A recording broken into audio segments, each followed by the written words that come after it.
Isabella, darling, aren't you still? Consulting? Aunt Mildred's voice, dripping with that practiced sterling condescension, sliced through the clinking silverware. Another gala. Another year of the same pitying glances. 38, single, and consulting. That's how they saw me, the black sheep, the one who couldn't quite cut it at Sterling Ventures. I smiled, the practiced, polite smile I'd perfected over the years. Yes, Aunt Mildred, still consulting. I took a delicate sip of champagne, letting the bubbles dance on my tongue. I watched Rafael, my cousin, preening in his bespoke suit, holding court with a group of investors. Little did they know, Rafael's firm had been vying for a lucrative contract with a company I owned, a detail he was blissfully unaware of. This country club, this event, the entire Sterling Dynasty, it was a performance. A gilded cage of inherited privilege, and I, Isabella Phoenix, was the lioness who'd escaped. The founder and CEO of Vanguard Strategies, the global powerhouse, my empire, my secret. 10 years prior, the seed of Vanguard was planted, the board meeting at Sterling Ventures, the day I announced my resignation. A catastrophic misstep, my father had declared, his face a mask of disappointment.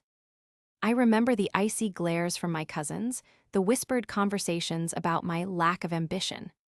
They saw it as a failure to climb the corporate ladder, a rejection of our family's legacy. I saw it as liberation. The pivotal decision wasn't a single event but a slow burn. The constant barrage of unsolicited advice, the patronizing comments about my future. It was the unwavering belief that I, Isabella Phoenix, wasn't capable of achieving true success outside their narrow, predetermined path. I chose secrecy, not out of malice, but out of a burning need to prove them wrong, to build something extraordinary on my terms. The Sterling name, the family connections, they were a gilded cage I was desperate to escape. The early days of Vanguard were brutal. Sleepless nights, ramen dinners, and countless pitches met with polite rejections. I remember the first seed round, secured with a borrowed credit card and a desperate hope. The first client, a struggling tech startup, took a chance on me. Their success, built on my strategic guidance, was my first taste of vindication. I kept it hidden, deliberately. No boastful phone calls to my father, no proud announcements at family gatherings. My successes were mine, not theirs to validate. I built Vanguard brick by brick, fueled by the family's dismissive attitude. My first major acquisition, a floundering logistics company, was a turning point. I restructured, implemented cutting-edge technology, and watched its profits soar. I saw the satisfaction in the numbers, a 300% increase in revenue within 2 years. The world outside my carefully constructed facade saw only Isabella Phoenix, the consultant. I wanted to show them what I could do without their expectations, their influence. Now, I sit here, watching Rafael schmooze, the irony so thick it's almost palpable. Easton Industries, a crucial client for Vanguard, a company my family's firm has been desperately trying to court for years. The merger with Delgado Global, a deal that would cement Claudia's career. A deal I am poised to control, the final piece of my plan. The champagne tastes particularly sweet tonight. This gala, the perfect stage for my inevitable unmasking. The countdown has begun. Vanguard Strategies' valuation now stood at $8.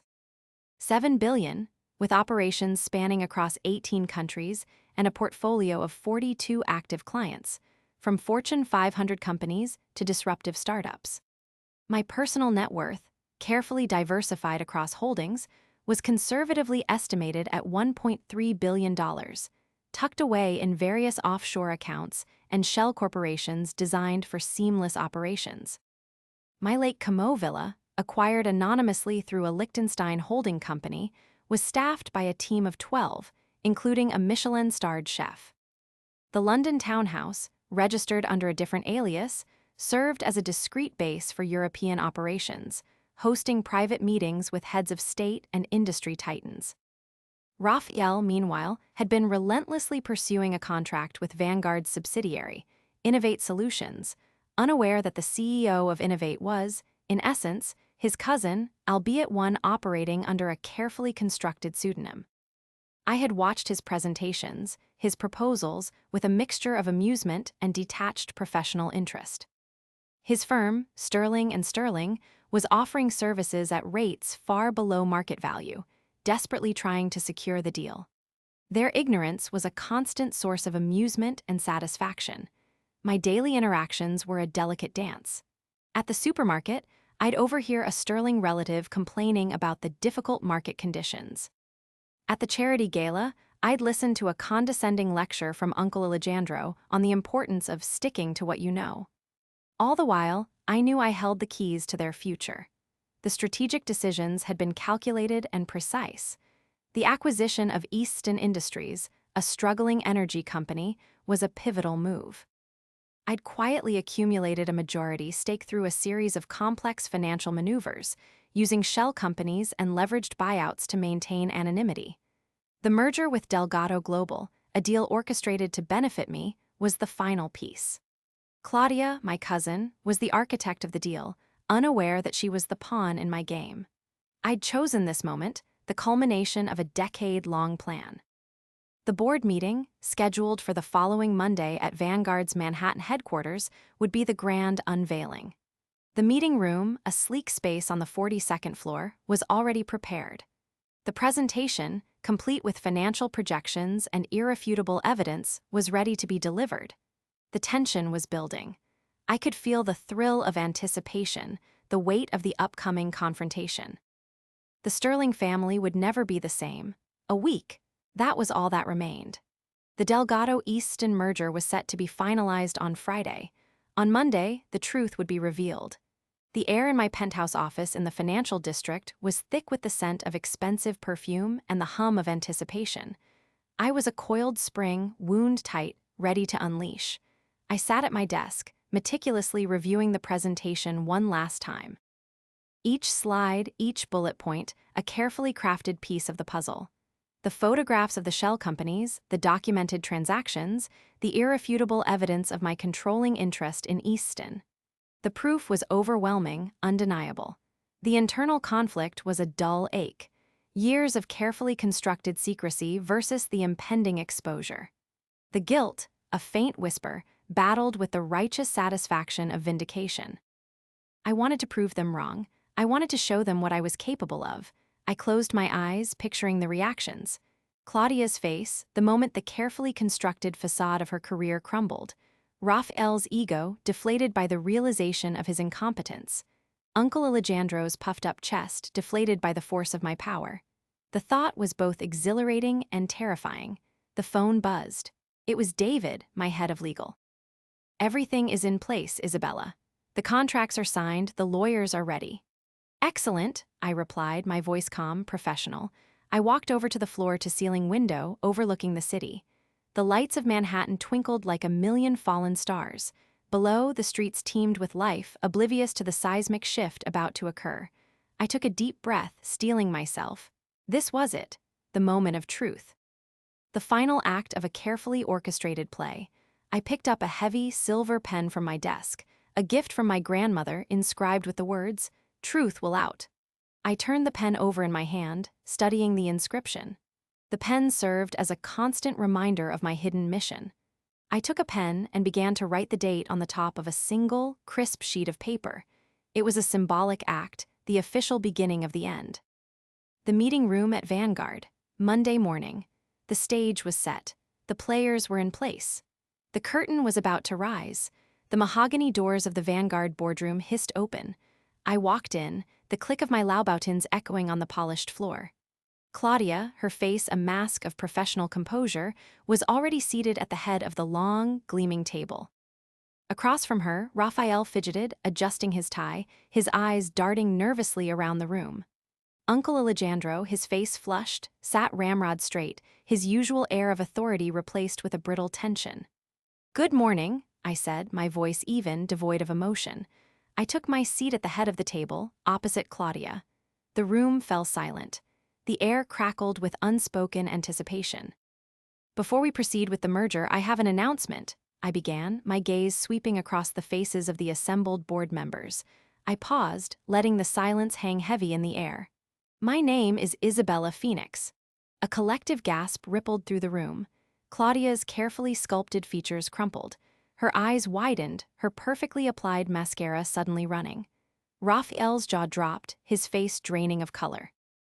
Uncle Alejandro coughed, a strangled sound escaping his throat. The carefully constructed facade of their world had begun to shatter. I am also the CEO of Vanguard Strategies, I continued, my voice steady, and, as of this moment, the majority shareholder of Easton Industries. I presented the evidence, the photographs of the shell companies, the documented transactions, the irrefutable proof of my controlling interest. The presentation unfolded on the massive screen, each slide a nail in the coffin of their assumptions. Claudia stared, her mouth agape, as the deal she'd meticulously crafted dissolved before her eyes. Rafael, his arrogance replaced with stunned disbelief, could only stammer. But how? Uncle Alejandro sputtered, his face contorted with a mixture of rage and humiliation. Claudia's carefully constructed persona crumbled. Her face was a mask of disbelief, then anger, then finally, a raw, gut-wrenching shame. Rafael, his eyes darting from me to the screen, seemed to shrink in his seat. The grand architect of the Sterling Dynasty, Uncle Alejandro, leaned back in his chair, his face a portrait of bewildered defeat. The air was thick with shock and disbelief. The power dynamics had shifted irrevocably. The roles were reversed. The sheep had become the shepherd. I watched them, a strange mix of satisfaction and pity washing over me. This was the culmination of years of effort. This was my revenge, but it was also something more. It was the moment I finally stepped out of the shadow and into my own light. The merger is no longer viable, I stated, my voice now laced with steel. And I will be taking control of Easton Industries. The immediate aftermath was a whirlwind of reactions.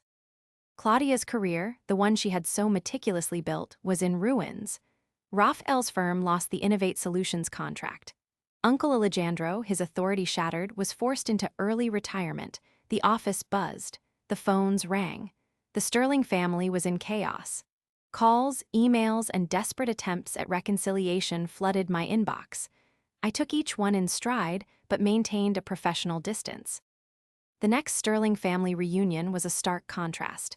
Fewer displays of wealth, more genuine conversation. Rafael avoided me, his eyes betraying a mixture of resentment and grudging respect. Uncle Alejandro offered a weak apology, his arrogance replaced with a newfound humility. Claudia, after a period of silence, reached out. She was contrite and, for the first time, vulnerable. She explained she was a victim of circumstances, a pawn in a game she did not know she was playing. The landscape had shifted. The family was now forced to acknowledge my success. The conversation was still dominated by the same trivial issues, but there was an undercurrent of understanding. They knew that I was the one who held the cards. I had finally achieved my goal. I proved them wrong. The vindication, while satisfying, was not the ultimate reward. True success had not been about proving others wrong. It was about building something lasting and meaningful, on my own terms. I held the photograph from the reveal meeting in my hands, a constant reminder. The image of their faces, frozen in disbelief, was a monument to my triumph. The photo served as a reminder that quiet determination and unwavering self-belief can reshape the world, one strategic move at a time. I smiled, understanding that the journey was more important than the destination. The first calls came from Aunt Mildred, her voice syrupy with a newfound admiration. "Isabella, darling, you were so clever, absolutely brilliant." Her initial condescension was replaced by a fawning tone, a complete 180-degree turn. She now suggested I consider her for future consulting opportunities. I politely declined. Rafael, after weeks of avoiding my calls, finally cornered me at a charity gala. He was visibly uncomfortable, his usual swagger replaced with a nervous fidgeting. "Isabella, I apologize," he mumbled, avoiding eye contact. "We were misguided." He went on to ask if there was any way to re-establish Sterling and Sterling's relationship with Vanguard, a request I met with a polite but firm dismissal. His firm was later absorbed by a much smaller firm. Uncle Alejandro, humbled by the turn of events, made an appearance at my office. His visit was a carefully orchestrated apology. He praised my ambition, my foresight, and my strategic brilliance. He offered a vague yet insistent offer of mentorship, which I cautiously considered. The man who had once dismissed my career ambitions now sought my guidance. Claudia, after the initial shock, reached out. She was devastated, not just by the professional setback, but by the betrayal of trust. We met for coffee, a conversation that was initially strained, but eventually revealed a shared sense of betrayal by the family's expectations. She asked for advice on her next move. I offered her a position at Vanguard, which she accepted. She was now under my tutelage, a reversal of our previous positions. The power shift was tangible. The staff at Vanguard, once accustomed to a CEO who kept herself hidden, now watched me navigate the changes. I promoted individuals based on merit, not family connections. The culture of Vanguard shifted, becoming even more focused on results and strategic thinking. The old guard, with their assumptions and preconceived notions, were either forced to adapt or were phased out. My personal life was transformed. My father, initially stunned by the revelation, slowly came to terms with my success. He expressed a hesitant pride, his previously critical gaze softened. My relationship with my mother, always supportive, deepened. She was proud of my strength and independence. The next Sterling family reunion was a surreal experience. The ostentatious displays of wealth were toned down. The conversations were less about status and more about shared experiences. There was a sense of respect, even a grudging admiration, in their eyes. The family dynamics had shifted, and I was now at the center. While the vindication was satisfying, it wasn't without its complexities. The weight of my acknowledged power was considerable. I found myself navigating new challenges, balancing my professional responsibilities with the demands of my family, managing the expectations and manipulations that came with my position. The long-term consequences were already visible. The Sterling family, humbled and changed, was forced to reckon with its own shortcomings. My success reshaped their ambitions and priorities. The next generation of Sterlings would, hopefully, be more open-minded. I had achieved my goals, but the journey did not end there. My new mission, I realized, was to build something lasting, to redefine success on my terms, and to inspire others to do the same. The phone buzzed, a persistent tremor against the quiet hum of my Lake Como villa. It was David, my CFO. "Isabella, we have a situation. The board of Sterling Ventures is requesting your presence at an emergency meeting."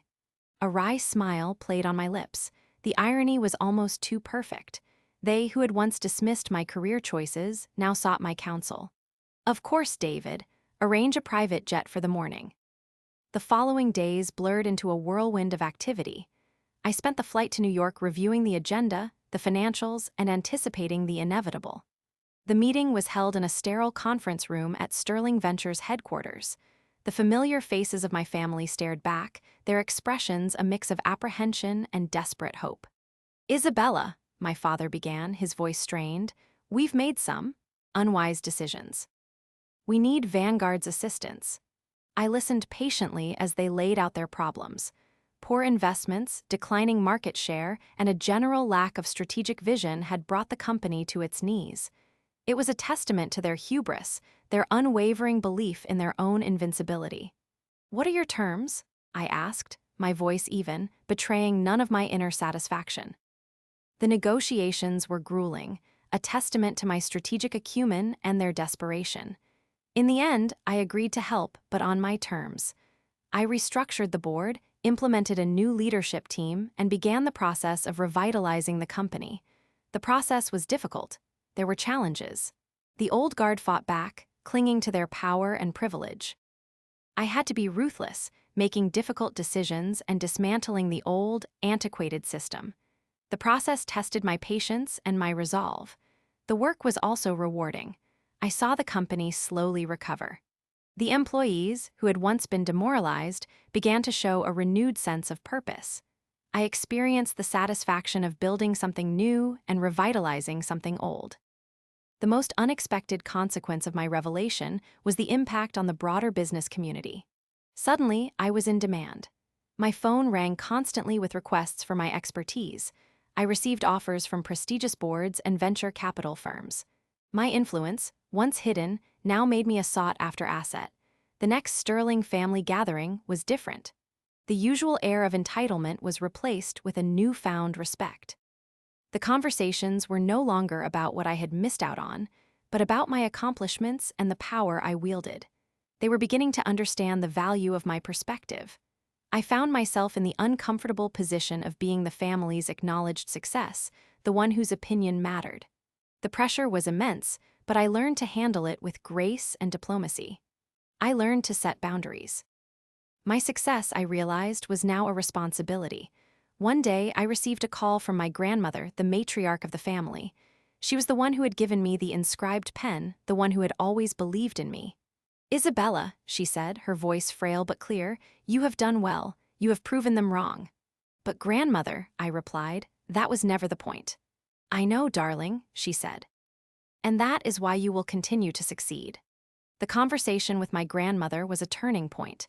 It reminded me of the values that truly mattered: integrity, hard work, and the importance of building something lasting. The journey was not about proving others wrong. It was about building a better world for myself and for others. I knew that this was not the end of my story. There were new challenges to face, new goals to achieve. But I was ready. I had my family and the world at my feet. I was looking forward to the next chapter, the opportunity to make a difference in the lives of others. This was a bridge to a new world. The next challenge was a new generation, with their own ambitions. I had to make sure that the next generation of Sterlings did not have the same limited view as their predecessors. My goal was to help them see things differently. The true legacy. The polished glass of the boardroom table reflected my face, a mosaic of weariness and triumph. Gains, a global empire, a ray-defined legacy, and the quiet satisfaction of proving that ambition blooms best in the shadows. Losses, the effortless comfort of anonymity, the unfiltered love of family, and the naive belief that success could be simple. The cost was the years of careful maneuvering, the constant balancing act of truth and pretense. The reward, to stand here, a woman who had built her own world, a world not defined by lineage or expectation. The photograph, now framed on my desk, of the Sterling board meeting, a permanent fixture, a constant reminder of the power of patience, the triumph of self-belief, and the value of quiet revolution. The woman in the photograph is no longer the consultant, but a leader, a visionary, and an inspiration. Look at yourself now. Have you ever been underestimated? Misunderstood? Then, let my story be a reminder. The silence can be your most powerful weapon, and the journey to proving them wrong is often the most rewarding one.